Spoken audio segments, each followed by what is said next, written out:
আসসালামু আলাইকুম, শুভ সকাল। আশা করি সবাই ভালো আছেন।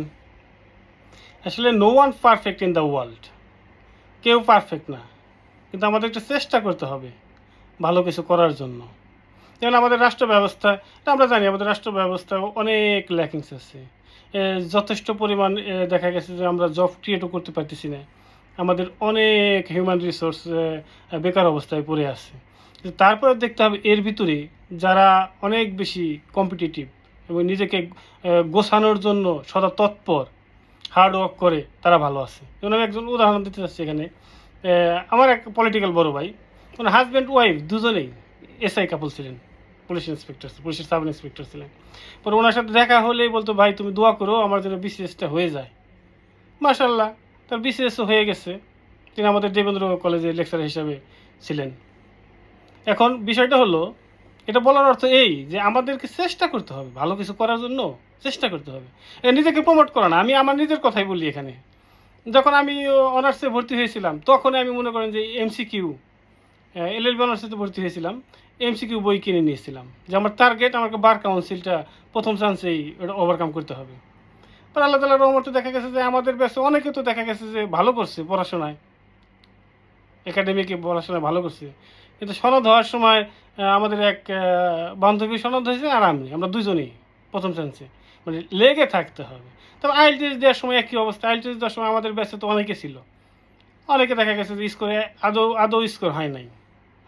তো আল্লাহ তালার রহমতে আমাদের ব্যাচের ভিতরে আমি ভালো স্কোর করে আল্লাহ তালার রহমতে চলে আসছি।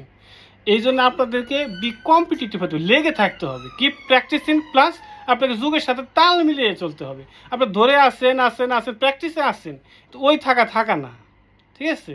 আপনার গ্রাম অঞ্চলে দেখবেন, আপনাদের গ্রামে মনে করেন আপনি রোজ হিসাবে কোনো লোক নেবেন বা ঘর দরজা দিবেন, মিস্ত্রি চান, এলাকায় খুঁজবেন যে কোন মিস্ত্রিটা ভালো কাজ করে, তারপর কোন লোকটা কোন জোনটা ভালো কাজ করে, কোন লেবারটা, আপনারা কিন্তু সিলেক্ট করে তাকেই আনবেন। তো চিন্তা করেন যে আপনি একজন এমপ্লয়ার, আপনি একজন চাকরিদাতা, কোম্পানির মালিক, আপনি কাকে হায়ার করবেন?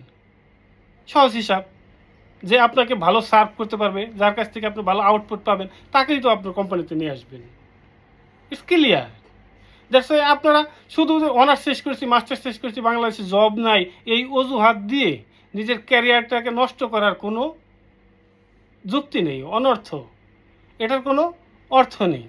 তারপর সারা বিশ্ব আপনার জন্য, সারা বিশ্ব ওপেন আছে। বাংলাদেশে হয়তো বা ভালো কিছু হচ্ছে না, আপনি বহির্বিশ্বের চেষ্টা করেন, বহির্বিশ্বে চলে আসেন।